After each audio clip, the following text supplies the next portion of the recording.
Good afternoon, everyone. Can you hear me okay? Ooh. Okay. Um, First of all, thank you, everyone, for coming. We thought that we might have better luck rain-wise with this afternoon session than an evening session, but such as it is in Bangkok these days. My name is Benjamin Zawacki. I'm a senior program specialist with the Asia Foundation, and I'm joined by Sithitat Ruchishok, Junior Program Officer for ASEAN Programs at the Asia Foundation. And just to say that Sithitat and I, and also a former colleague of ours, former country representative Tom Parks, were the team that put this survey together that we're looking forward to reporting on this afternoon.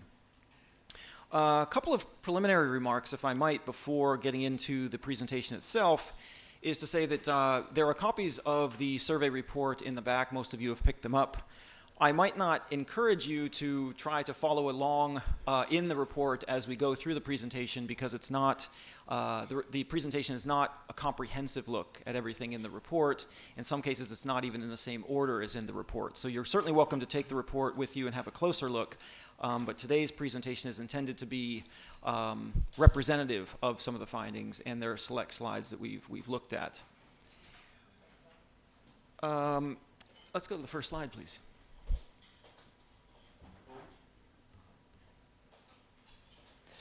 Okay, so why was the survey of the Thai public on international issues conducted? Essentially, there aren't many surveys that have been conducted in Thailand focusing on international issues. Plenty of surveys looking at domestic issues, etc.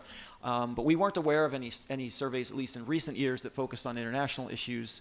And we assumed, secondly, that the new Thai government, at least new at the time of the survey's conduction, might be open to new foreign policy directions. So it seemed like that the time was ripe for conducting this kind of a survey.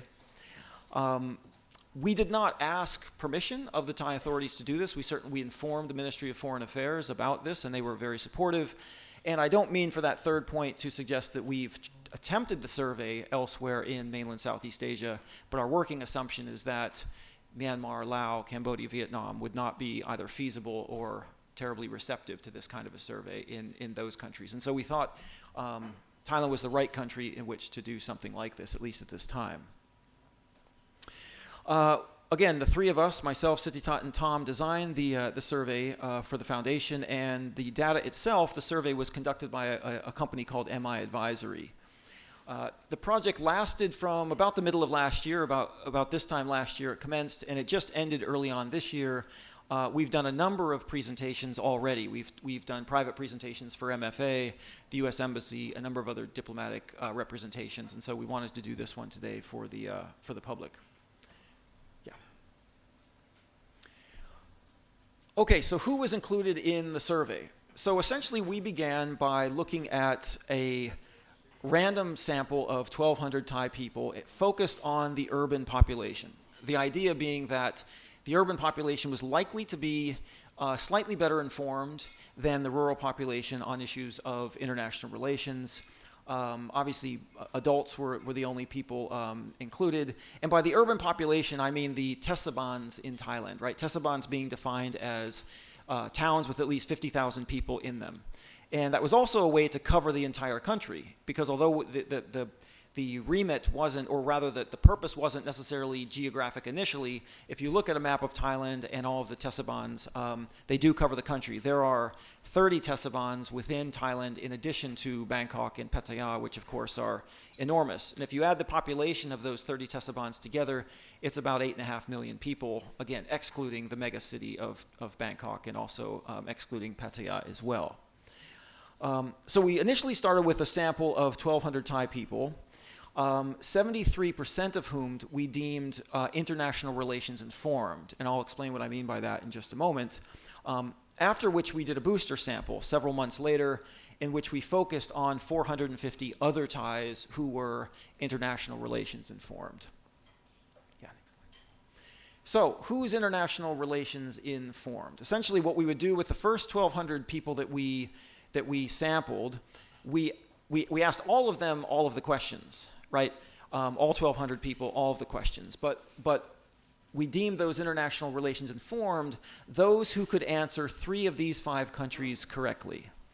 and we gave them choices. So for example, which country is at war with Ukraine? I think their choices were Poland, Russia, and Turkey. 85% of the randomized sample was able to identify correctly that Russia had invaded Ukraine. And as you can see, the other questions were answered. Only 38% knew that Thailand had been the ASEAN chair in 2019. And the final question was the most difficult. Only 26% of the 1,200 people knew what was not an example of soft power. The three samples given were Starbucks, K-pop, and Cobra Gold. That's interesting only because the degree to which this new government is promoting soft power is inconsistent with at least the urban population conception of what soft power is, because again, only about a quarter of the population understood that Cobra Gold would not be considered an example of soft power. In fact, quite the contrary. Yeah. Okay, so now we are going to present the first part of our questions. We will see how Thais perceive our country's current direction and the outlook of the future of Thailand. In this one, we ask them to think if you think that Thailand is currently going to the right direction or the wrong direction. And if you see from the bars here, you will see that a slight majority of Thai public believes that we are going to the wrong direction. However, if we look at the last bar over here, we categorize people from 41 years old and over they tend to think that we are heading towards to the right direction. And I think my reflection here, this category might stem from long-term perspective and experience with the past cycles of changes in Thai society. So maybe let's say they would probably think, oh, we have seen worse. One quick thing, if I could just interrupt you, Pepe, is to say that on each of these slides, the top left corner has the question in English, exactly as it was asked to all of the respondents. The question was asked to them in Thai. The whole thing was presented in Thai and conducted in Thai, and we went to great pains to try to make sure that the Thai translation of that English question was as exact as possible.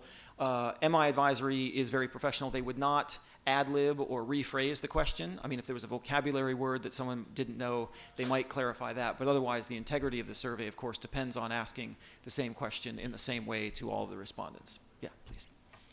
And for this one, even we see that we can see some kind of frustration that our country is going to the wrong way, but we can still be optimistic about it. The public say that Thai people are, the survey say that Thai people are optimistic and we can go to a better future. More than 2/3 of the Thai thinks that the situation will improve. I think this indicates a resilient and hopeful spirit of the Thai people, and also it shows that there is a belief that the Thais are capable for better, and I think it's a good start. You are already indicating the problem that okay, right now it's not okay, but now you have the hope to fix it, and this is the good beginning of development. For this one, this is one of my favorite questions, sense of unity among Thai people.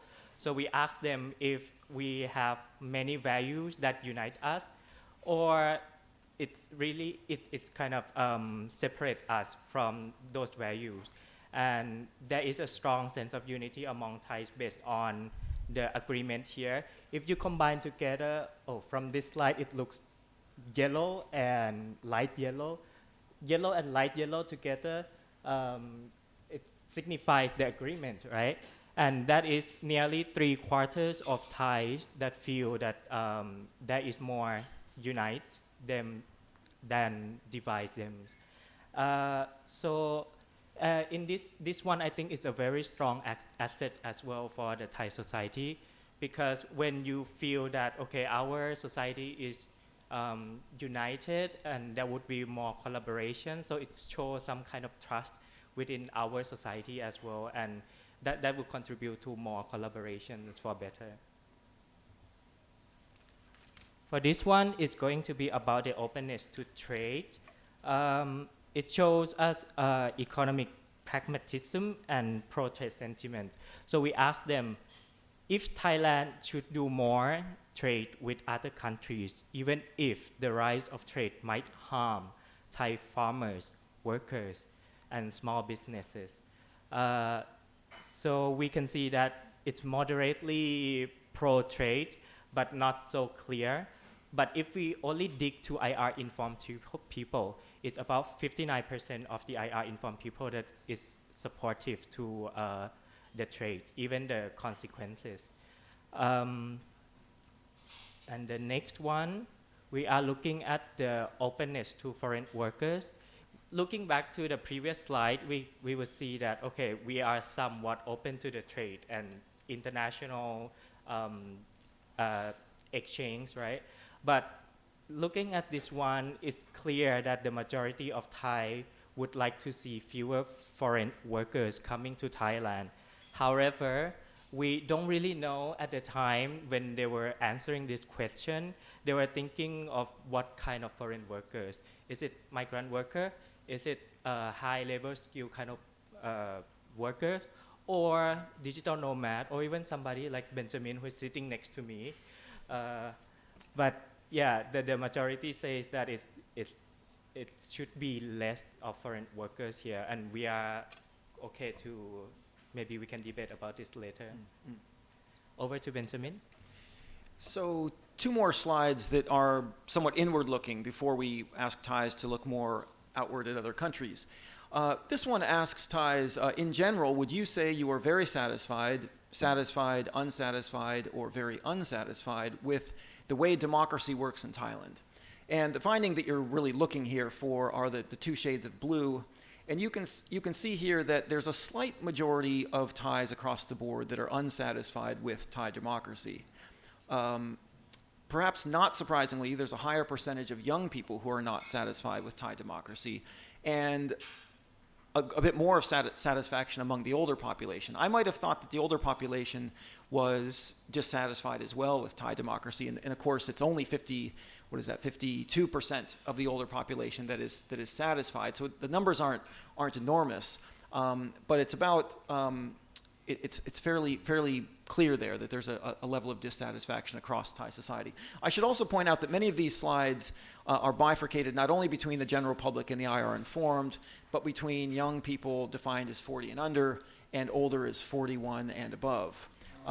Having just turned 49 myself, I'm not terribly pleased with the bifurcation of older people at 41 and older, but the beauty of the survey and the data that we received is that we could actually alter that easily just by using the Excel sheets that we have, and we could look at the same data for 51 and older, or 61 and older, et cetera. And I would expect that the older the population, the less satisfied with Thai democracy, but that's just a hunch.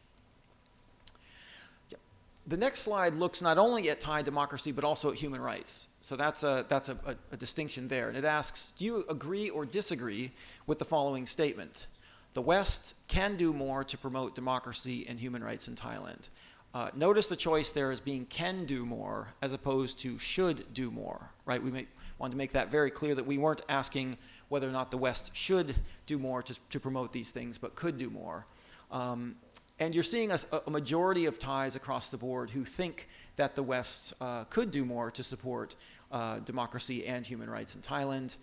Perhaps not surprisingly, you see a little bit of a stronger level of support among younger Thai people, but even older Thais are not averse to the West doing more in Thailand on these issues. Okay, so we're beginning to look outward a little bit at Thailand's foreign policy. Despite the fact that, as Pepe said, that a slight majority of Thais see Thailand itself as moving in the wrong direction, you see at least most Thais seeing Southeast Asia itself moving in the right direction, right? So they may be slightly dissatisfied with the direction in their own country, but do feel like, fairly overwhelmingly in fact, that the region as a whole in which Thailand is located is moving in the right direction, and you don't see much difference at all across the board, 80, 81, 79, whether they're IR informed or older or younger, there's consensus that the region is moving in the right direction.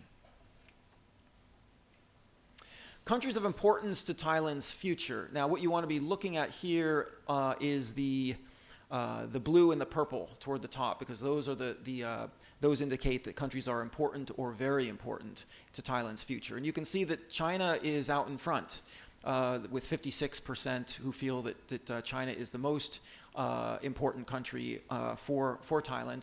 The United States slightly behind at 37%. But again, you want to be looking at the purple and the light blue to see where countries fall. Slight surprise with India. India only gains, 35%, who either see India as important or very important for Thailand's future, compared, as I say, to the other countries there listed. Looking at Asia as a whole, the most influential countries in Asia in the eyes of the Thais. Now, the black bar across across your screen indicates the country that Thais feel is the most influential in Asia now. The green bar is an indication of how Thais feel those countries will be influential in 10 years' time. Okay, so once again, you have China that's quite a ways out in front in terms of its level of influence now, and a slight increase in influence in 10 years, although that's frankly within the margin of error, so I wouldn't read too much into the 91 versus 92. The United States is seen as the second most influential country in Asia today, but does have the largest drop of any country on the board there between now and in 10 years. A couple of slides now on great power relations, defined here primarily as the United States and China. Thailand's foreign policy states that it maintains positive relations with both the US and China. What do you think of this policy? As you can see, there's a slight difference between Thais that feel like Thailand should become a closer partner to China than to the United States. But for the most part, at roughly 50% or just below 50%, Thais feel that the current policy should not be changed and doesn't need any kind of adjustment whatsoever, including against the possible answer of strengthening ties with both the US and China. So apparently, urban Thais are generally pleased with the current policy on the great powers, which would not only count this government, but preceding Thai governments as well. Okay. This is a question I was extremely interested in, just given my own research interests. The question is, the US and China acknowledge that their relations are tense and that they are competing with each other across the world in many areas, what some people refer to as a new Cold War. Some people think the competition will lead to an armed conflict. If this happens, how do you think Thailand should respond? Perhaps not surprisingly, the overwhelming majority on all sides across the board feel that Thailand should not take a side and should remain neutral. Slight advantage to the United States in terms of where Thailand should side if they have to take a side. But again, neutrality seems to be very popular. I rather wish we had asked the question without providing neutrality as an option, right? Sort of said, the proverbial question, gun to your head, you must choose a side, which would it be? I feel like that would have perhaps been a little bit more interesting and informative. But that's not to denigrate Thailand's, the Thai people's preference for neutrality, at least if they have that as an option. Okay, this next slide really focuses on peace and security. So it asks, thinking of making Asia more peaceful and stable, does China or the United States do more harm or more good to Asia? So really just in terms of peace and stability. And you can see in both cases, looking here at the very light green and the green at the very top, you can see that the US and China both do very well as at least doing somewhat more good than harm, and in some cases much more good than harm. But slightly surprising is that nearly 25%, a quarter of IR-informed people and almost a quarter of IR-informed people think that both China and the US are doing somewhat more harm than good. That's a fairly sizable population that have negative views. But overall, views are quite positive concerning peace and stability. Next slide, please. This slide asks the exact same thing but looks at economic prosperity, which is, as you'll see from future slides, is a bit more the focus of Thai respondents. And in this category, the somewhat more harm than good decreases considerably. In other words, both the US and China are seen as doing much more good than harm economically across the board in Asia. Among the general public, China does a little bit better, as well as among the IR-informed. China does a little bit better than the U.S., but the differences there aren't enormous, and overall you've got between 60 and 65% across the board for at least somewhat more good than harm. This question asks the way Thailand's foreign relationships with these countries affects Thailand. How would you describe Thailand's relationship with the United States, China, and we also included Australia in many of these questions. The Asia Foundation in Thailand has quite a strong relationship with the Australian government here, and we decided to include Australia, partly for that reason and partly as a comparative country with the two great powers. You can see that the key things you're looking for are mutually beneficial, right? Most Thais across the board, 68%, 65, 63, see all three of those relationships as being beneficial to both Thailand and the foreign counterpart. What you don't want to see, of course, is the gray area, the area that says it mostly benefits the United States or mostly benefits China or Australia, but those numbers aren't very great. The largest would be China at 20%, only a fifth of the IR-informed population. For the most part, Thais think that those relationships are mutually beneficial. The next 3 slides are all essentially the same. They ask, how does Thailand benefit, in this case, from the United States? And you'll see what I think are some surprising results. The question is about the present tense. It is not aspirational, right? It asks how Thailand benefits from its relations with the US. And economics, perhaps not surprisingly, comes out in front.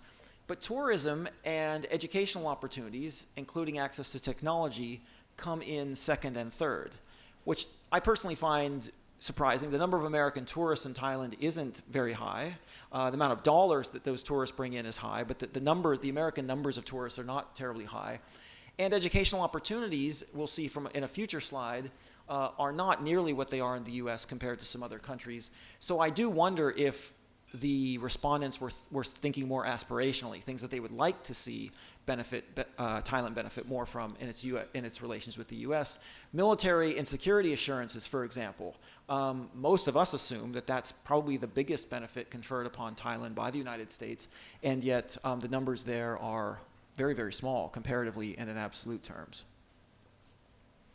Same question with China. Less surprisingly, economics is way out in front, and with China at least, 86% favoring tourism is also not surprising, given how meteoric China's tourist numbers have been to Thailand over the past decade or so, and in particular prior to COVID, when I think roughly a third or more of the tourists in Thailand were from China. And then again, as a comparative, we're looking at Australia here. Again, economics, education, and tourism. So fairly similar, actually, in the way Thailand rates its benefits from Australia to the way Thais rate their benefits vis-a-vis the United States. This is interesting. A slide we chose just because I thought it was a bit different. How would you recommend your family or friends study in these countries? And the UK is, across the board, all of these different demographics, does the best. The most recommendable country for your friends or family in terms of where to study. And Australia is not too terribly far behind, and I think is rising fast, is the impression that we get in talking to the Australians and to others, partly because of Australia's proximity to Thailand. The US is still in third, although its educational opportunities have, I think, at least perception-wise, have probably decreased in recent years. What's in some ways surprising is, although China is listed all the way at 6th, the numbers are still quite respectable. 69% across the board of Thai, urban Thais would recommend their family or friends study in China. I would suggest that even 10 years ago, maybe 5 years ago, those numbers wouldn't have been nearly as high as they are now. So that's just conjecture, but I think that's an interesting finding with China. This question, interesting as well. I think one needs to pay very close attention to how the question was asked. Do you agree with this statement? Russia was right or justified to invade Ukraine in February of 2022. And what you can see is that roughly 61% or so of Thais believe that Russia was not right or justified in invading Ukraine. It's interesting that 16 or 17% do feel that it was invaded. I also think that right to invade. I also think that had the question been asked in a myriad of other ways, if the response would have been the same. The impression I've gotten, at least in my years here since 2022, is that a lot of elite Thais are not in favor of the invasion, but do feel that the Western response to the invasion might evince a bit of hypocrisy with respect to adherence to the international rules-based order, right? Pointing to Iraq, pointing to other wars in which the West has been involved in. So I think a lot of what I have previously seen as support for the invasion perhaps it would be better interpreted as simply a protest against so much of the Western response to the invasion. But in any case, a rather comforting slide that over 60% of urban Thais oppose the invasion. Okay, so I'll take over from here. This is an ASEAN part, ASEAN section. So we asked them if they think that Thailand is benefiting from being a member of ASEAN.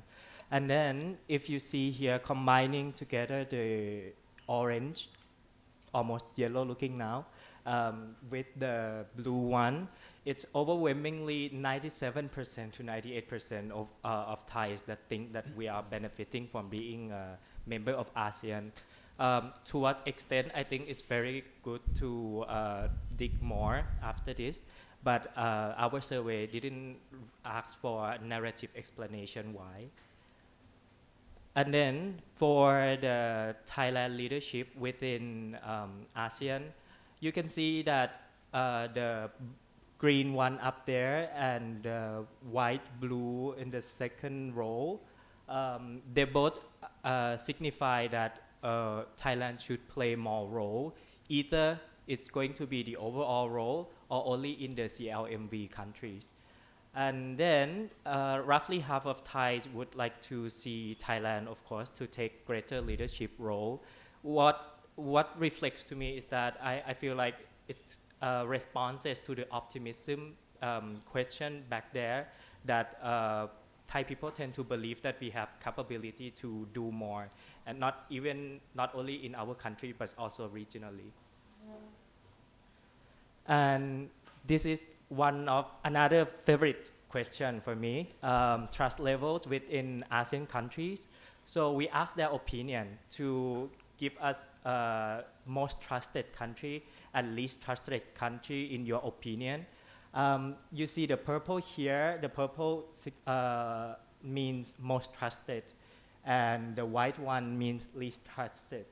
The most trusted one is Singapore, and actually the second trusted is Laos. Also, we see that the least trusted is our neighbors, Cambodia and Myanmar, which are far and away from the most trusted ones. Not sure why, but that's one observation, that the maritime countries seem to be more trusted by ASEAN maritime countries seem to be more trusted by Thai people. But in the case of Laos, I try to thinking out loud, maybe we have a lot of mutual cultural essences, also the language as well, because we pretty much understand each other without translating into Thai or Laos. And when the communication flows, there is no language barrier, that might be easier for cooperation and trust building, sharing information, for example. Assisting Myanmar, so we also asked them to prioritize which are the top two to help our neighbor countries. Actually, we also asked the same to other countries in ASEAN, but here is an example for Myanmar only. The most Thais think that Thailand should focus on economic relations. And I think this is pretty straightforward. So you're creating stronger economic links with Myanmar and trade and connectivity, so that when there is more trade, there should be more stability and peace, right? But at the same time, I think the point is that the trade has to be fair. If it's not fair, then it's just another political tool. And when it's a political tool, then it causes more tension rather than peace and stability. Okay, over to Benjamin. Yep. A few final slides on Thailand's foreign policy. This one asks, what do you think should be the most important foreign policy priorities for the newly elected Thai government? Again, keeping in mind that these questions were asked during the latter half of last year. And perhaps not surprisingly, economic growth is out in front, followed by national security. Thereafter, ASEAN cooperation. But interestingly, in fourth and fifth are the related issues of climate change and haze come in fifth. I think the most interesting finding in this particular question is that the Myanmar crisis, the Mekong River, and the U.S.-China rivalry are the three areas deemed by Thais to be the least important issues of foreign policy for the new Thai government. And the one reason I think that's interesting is just because many of us in this room, many of the diplomats to whom we've presented this survey, those are perhaps the three issues that most of us are working on, or at least that many of us are working on or would think are the most important for Thailand, right?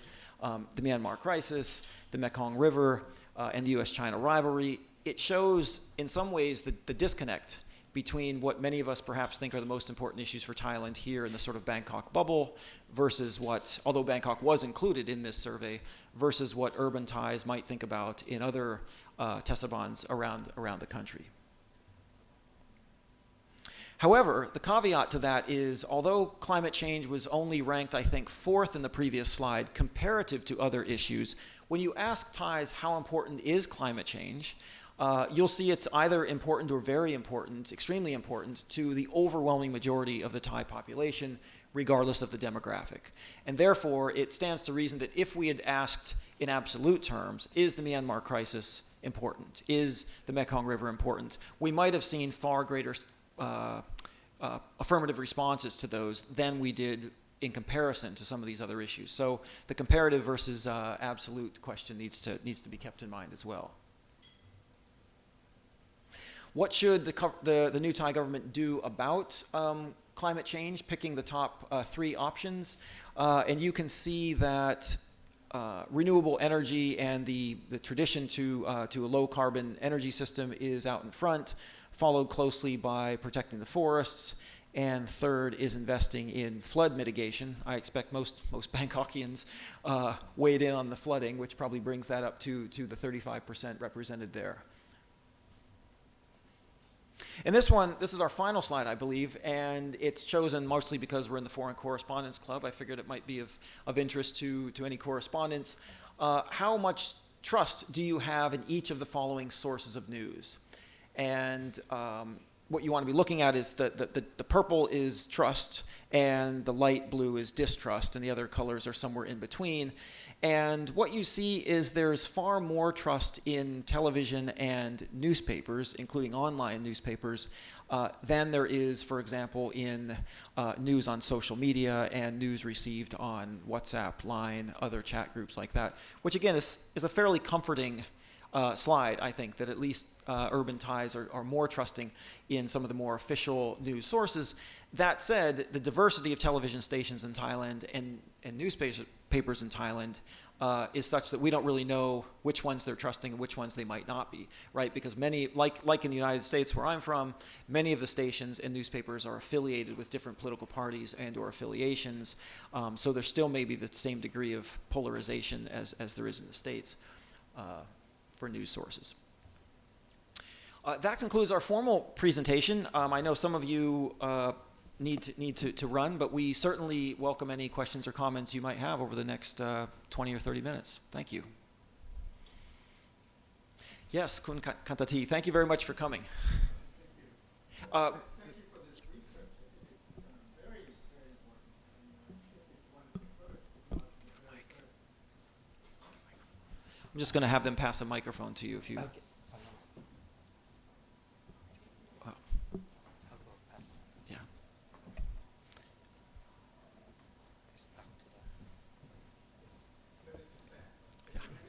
Yeah. We can't hear you. Yeah. Go ahead now, I think. Well, thank you Yes. for this great work, because I believe that it must be one of the first, if not the very first, attempt to try to get the public view of Thailand foreign policy. one thing that was very interesting was the fact that Thais tend to think that the foreign policy is going in the wrong direction, but then they said that the ASEAN policy is going into the right direction. So it would be interesting to try to find out the details of which ones, because it's a bit interesting that there is that contradiction. Right. Okay. When you said there was a point about the whether the West can do more to promote democracy, I was just curious regarding the actual Thai word that you may have used to convey can rather than could. Okay, so if you can share that with us. When you evaluated the education, you actually listed Vietnam as one option, but you did not list Singapore. Yes, yes. So I'm curious as to why not Singapore and why Vietnam. Regarding the trust, I think the overwhelming indicator from your study was that Thais trusted the Singaporeans very much. But many of from my own experience, many Thais that I know tend to not trust Singapore. So that's quite interesting too. But those are just my initial comments. And thank you very much. Well, thank you. First of all, it's an honor to have a former foreign minister here with us. It's also a little intimidating, I might add. So I do appreciate your comments. On the inconsistencies, there are many. There are many, especially if you look not just at the presentation, but throughout the entire report, you'll find different responses that don't necessarily seem to match up with others and raise questions, how could you say X and also say Y? Difficult to know necessarily, as you say, without the details. On the question of the inclusion of Vietnam over Singapore, just an oversight, frankly. You're not the first to point this out. It's all the more glaring given, as you say, the degree of trust that's placed in Singapore versus Vietnam. We should have had Singapore there as opposed to Vietnam as a choice. And concerning the... Do you remember the number of the question?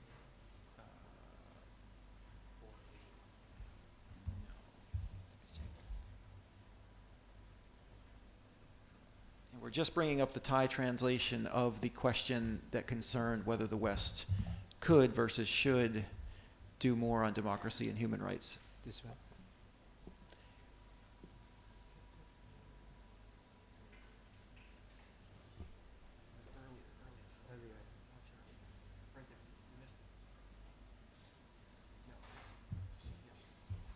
Question.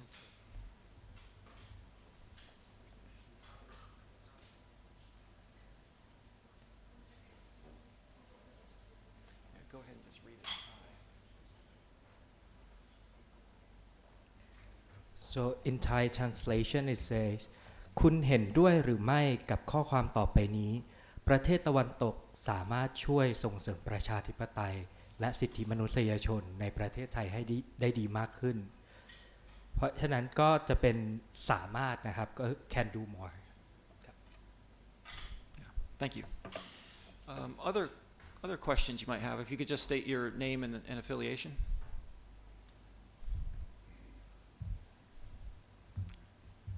Hello, my name is Christopher Woody. I'm a journalist here in Bangkok. Thank you for your presentation and for your report. To listen to American officials, American policymakers talk about the international environment, you hear a lot about insecurity, about rising tension, about, a challenge to democracies led by China and Russia and Iran. Reading the report, I was struck that, a lot of Thais see the international situation as, improving, as moving in a positive direction, and they see not only that China is important for Asia, but also that their Thai relations with China are beneficial for Thailand. So I wanted to ask, firstly, could you kind of unpack, the attitudes and assumptions that lead Thais to see the world that way, and also could you talk about what those viewpoints mean for the future of the U.S.-Thai relationship? Sure. I mean, it's again, as we said earlier, it's difficult to know exactly what Thai respondents were thinking, but generally speaking, it's safe to say that not only in Thailand, but in much of Southeast Asia, the threat perception of the country vis-a-vis China is very, very different from the threat perception of the United States and many Western powers. If you ask not only Thais from the Tesabans vis-a-vis this report, but also Thai policymakers, politicians, etc., very seldom will you find someone that characterizes China in the same sort of adversarial language in which US and Western policymakers characterize China. So I think it really comes down to a fundamental difference in how China is viewed. Now, there's some gradation in that, right? I think in the Philippines, you'd find probably more respondents, both at the elite and the general levels, responding to China in ways that are more similar to the United States and other Western powers. And there would probably be, again, some gradation throughout the 10, soon to be 11 countries of ASEAN and in Southeast Asia. But by and large, you know, the language starting in really at the beginning of the first Trump administration. I said first Trump, didn't I? I didn't mean to say that. There may be a second or may not be a second Trump administration, but certainly beginning in 2017, the language with which the U.S. has characterized China has been very, very different and stands out compared to the language used in Southeast Asia. And I think that's, again, primarily because of the difference in threat perception. The U.S.-Thai alliance, for example, to get to the second part of your question, for years the U.S.-Thai alliance was based on a common perception of where the threat was, which was of a communist invasion, infiltration, insurrection, what have you, right? China was the regional bogeyman, and the U.S.-Thai alliance was based on that common threat perception. The second time the alliance became relevant was during the global war on terror, when the U.S. came knocking again under the Jackson administration and said, the second front in the global war on terror is in Southeast Asia. Sort of, are you with us or not? And the Thais, by and large, were, and that kept the alliance relevant as well. But the third time, the U.S. is coming, along with other Western powers, and knocking on the door saying, hey, we've got this alliance, and we've got this threat coming from Beijing, and the Thais and a lot of other Southeast Asians are saying, we don't actually see it that way. And I think that's what that will be the challenge moving forward for the Americans and for others in terms of trying to continue their relationship with these countries when something as fundamental as that is seen in two completely different ways. Yeah, Kun Apichai.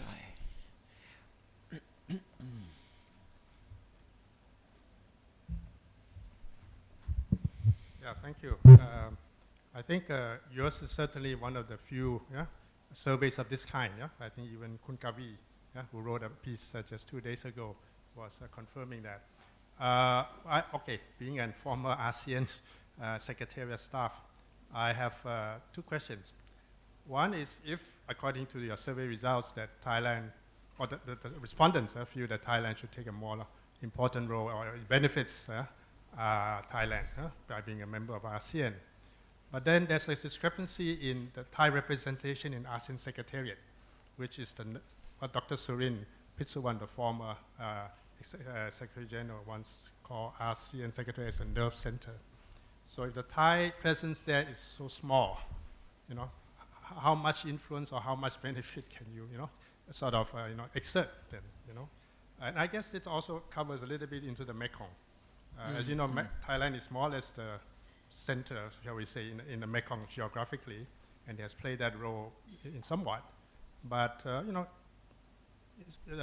ACMES or something like that, which is a Thai baby, although from the previous government 20 years ago, but it's not getting anywhere, not much traction. Even though, there's a bit of a dichotomy, in other words, if the respondents reflect the Thai society's view, and what the actual reality is, And then the other thing about the trust factor, I'll be interesting to see if you can do a survey asking the Myanmar and Cambodia the same question about Thailand. You see? In other words, it's not a one-sided thing. That's my gut feeling. So you better ask our neighbors, how do they think about Thailand? Thank you. Well, just mention a little bit about the perception of Thais in ASEAN Secretariat. From what I've heard and experience, I feel like the Thai public don't really know much about our role in the ASEAN Secretariat. But I assume those people who are answering this question, they might think in terms of the benefits in terms of economic, like free trade, for example. Regarding the second recommendation on asking our neighbors as well, I'm also thinking that this is a very good idea, and it would make more like sense if I put assumption saying, oh, if we can communicate better, then the trust should be better. Then what if we ask about the trust from Brunei Darussalam or from Malaysia or from Indonesia, and let's see if the language makes some kind of sense there, because they use pretty much very similar language, right? Bahasa Indonesia, Bahasa Malaysia. Yeah. Yeah, my only comment would be that certainly having more ties at the ASEAN Secretariat would be one way in which Thailand might have greater influence within ASEAN, but wouldn't be the only way, right? And same with the Mekong as well. ACMEX, as you say, has struggled in some ways to assert itself with respect to, especially in relation to the other 12 pieces of sub-regional architecture in the Mekong. ACMEX has not, its profile has not risen too terribly much. But if I read correctly, the former Deputy Permanent Secretary of the Ministry of Foreign Affairs is to be the next CEO of the Mekong River Commission.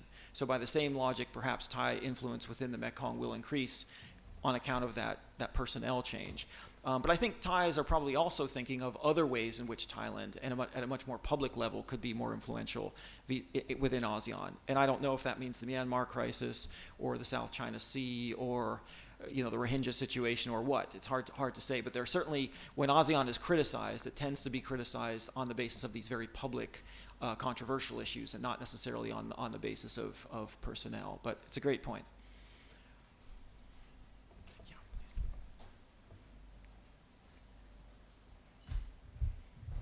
Thank you, Benjamin. I'm Islachai, freelance columnist of Monitor Weekly.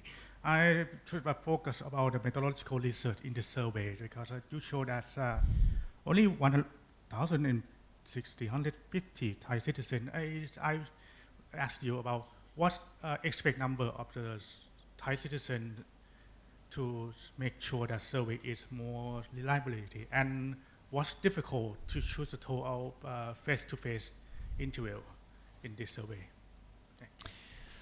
Well, the second question is easier to answer than the first. I mean, MI Advisory, the company that implemented the survey, has done these for years and years. I mean, not necessarily on Thai foreign policy, but on a host of other issues. And they have great networks throughout the different provinces, and we're able to easily access all 50 of these TESABANs in addition to Bangkok and Pattaya. Most of my research background is qualitative and not quantitative. And so I had the same question going in. I thought, 1,650 Thais in a country of pushing 70 million people, but I'm simply told by those who do much more quantitative research than I that the margin of error in this survey is less than 3%. And I often find the same response when I'm reading news reports, for example, of a poll, and I think about the number of people polled versus the number of people. But I'm not sort of qualified, frankly, to be able to speak more in depth on that, only to say that I remember questioning both my boss, Tom Parks, at the time, and also MI Advisory, the company that did this, with that same thing, and was assured by both of them that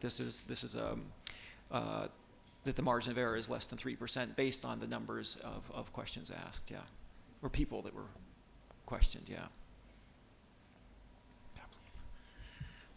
Hi, Nick Bernhardt, FCCT Treasurer.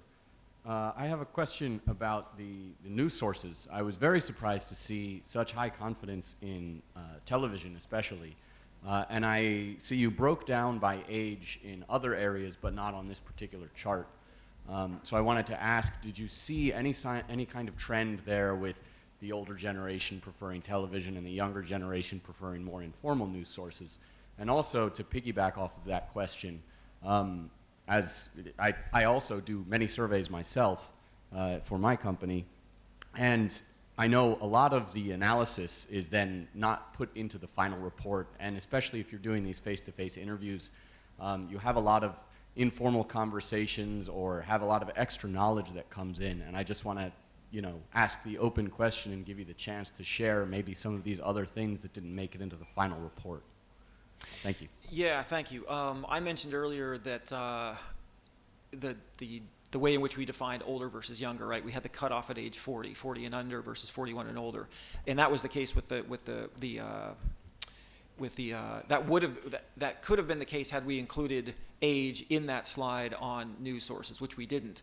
But in fact, we could go back, and this gets to your second question as well about just concerning the raw data, and find that out. It'd be easy enough to go to that question and then to just sort of run the numbers, and we would get the breakdown. And we could do that breakdown 40 and younger and 41 and above, or we could do it even disaggregate it further than that, and sort of 25 and under, 25 to 35, for example, 35 to 45, et cetera, and get the answer to that question. So as you rightly said, for the sake of putting a report together, and certainly a 40-minute presentation, decisions have to be made in terms of what to include otherwise. But yes, the beauty of these surveys is that we don't just have the final product here, but we do have the raw data that we could break down. So if you're interested, call me at the office or something. I might be able to run those numbers and give them to you, because in the past I know the Asia Foundation has made its raw data public as well. I don't know if that's going to be the case in this survey or not, but I know in previous surveys in Thailand and elsewhere that's been the case for precisely that reason, that people want to sort of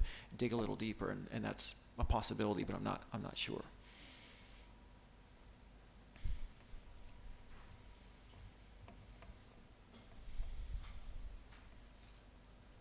Well, that brings us to almost to 1 o'clock.